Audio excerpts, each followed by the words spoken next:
goodwill to tell all of us this morning. Founder of CanDo.org, Eric Klein, and local mom, Ruthie Kaminskas, join us now. Good morning to the both of you. Thanks for coming by. We wanted really to make sure to have you on, make sure everybody knows about this. We were talking moments ago about when you give to a charity to help folks out, for example, like in Haiti, you're not sure really where your money's going. So you guys decided, you know what, this is how we're going to do it. Explain, first of all, how CanDo actually works. Okay. Just so that people know that right off the bat. Sure. I basically started this organization because I was kind of fed up with the lack of accountability shown by a lot of the organizations. When you look at the amount of money compared to the results, you don't really see the results at the end of the day. So I mean, we started doing this right after the tsunami, and it was one of those deals where you see the ticker down the bottom at CNN right after a disaster, and you see all this money coming in, and then once the media pulls out, that's pretty much it. The organizations have to pull out, and then, again, you don't really see the results at the end of the day. So you guys have been around for about 6 years now. I want to talk about your visits to Haiti, because, I mean, obviously, what an impression. I know you guys have been there several times. How early after the earthquake did you go? Did you go right away? Probably within about 72 hours. 72 hours? Any concern for your safety when you went there and you kind of saw, because it was really it was chaotic, to say the least, the scene. Is there any way you can describe it for us? When we go out there, we have a protocol that we do follow. And we're on the ground basically to set up distribution. Food, water, and medical is what we do. And so as far as safety is concerned, like I said, we do follow protocol. So. And Ruthie, I mean, your mom, yes. You got out there, and you're looking at the pictures here. Look at all these kids. I mean, what do you, as a local mom, I mean, what do you see, what do you feel when you look at these poor kids? So many left without their moms and dads or families, killed, and now they're basically out there having to fend for themselves. I mean, what kind of emotions do you go through when you get out there and you see the work you're doing to help these kids?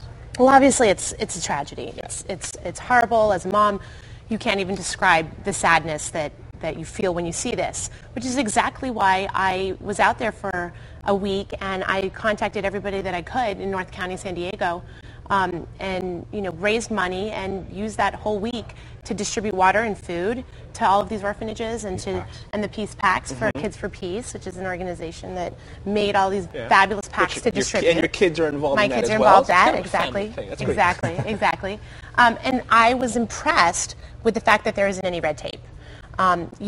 You seriously give your money, and what I think is so invaluable about Eric's organization is that it's spent on the ground within 24 hours. He doesn't have a big staff. When he goes out to Haiti, he empowers the people. He pays them to help their own people, and it's incredibly satisfying to see the amount of empowerment that he gives these people. And that's why I'm so impressed. And I like the accountability here in that you can see where the money's going, but how do you explain to folks to convince them to donate here versus, everybody trusts names like the American Red Cross, but like you said, there's no really official way of tracking where your specific donations are going. So is there any way you can break down exactly how when I give, let's say, $20, how does that process work? You follow it online, or how exactly do I track my money? Absolutely. They can follow it online. We do updates within 24 hours. And we do updates actually that day. For example, when people want to donate, for example, like a water truck, which is like about $200 for a 3,000-gallon water truck.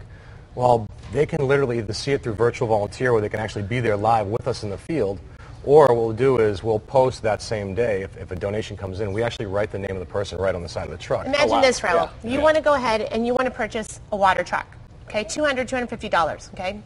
What we'll do, Eric, I'm a volunteer, what Eric will do is that within 24 hours, he will get that truck.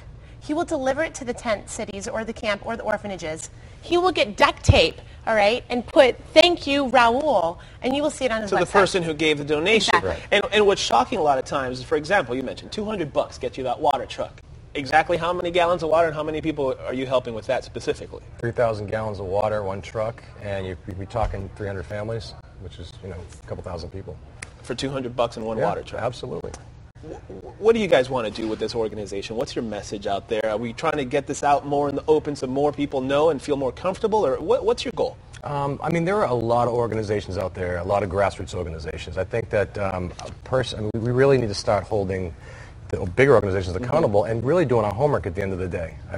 Is there any way that we can work together and get those big name organizations working with CanDo.org and perhaps just get everybody to track their money, or is that something maybe you're looking at, or is that kind of like Yeah, I mean, we I noticed you're kind of little smiles on your faces with that. We love to partner. I mean, I love partnering with other organizations, obviously, in the field. It helps out a lot. You just partnered with Sean Penn's organization, Right, which exactly. was fabulous. And we're looking here. I mean, you guys are helping build this homes is actually CCS. This is Creative Composite Solutions. We're getting hit by a lot of organizations and a lot of companies that are asking us to implement their products in the field. This is the first of its kind out there in Haiti. This is self-sustaining, but it's built with a certain type of composite, so it's hurricane-proof, earthquake-proof.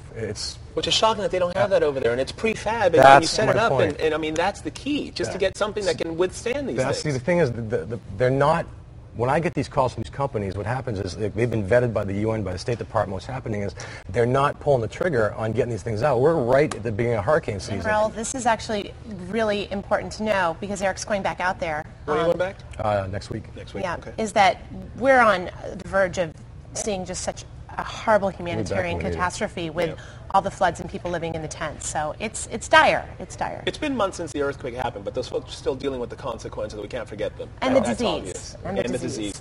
You know what? Eric and Ruthie, you guys are doing amazing work. CanDo.org is the organization.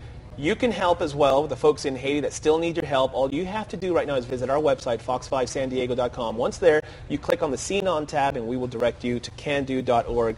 Guys, have a safe journey back to Haiti. Thank you for all the work you're doing. Thank you very much. Okay, Charlotte? All right. Thanks so much, Raul. Well, still to come, Chrissy's coming.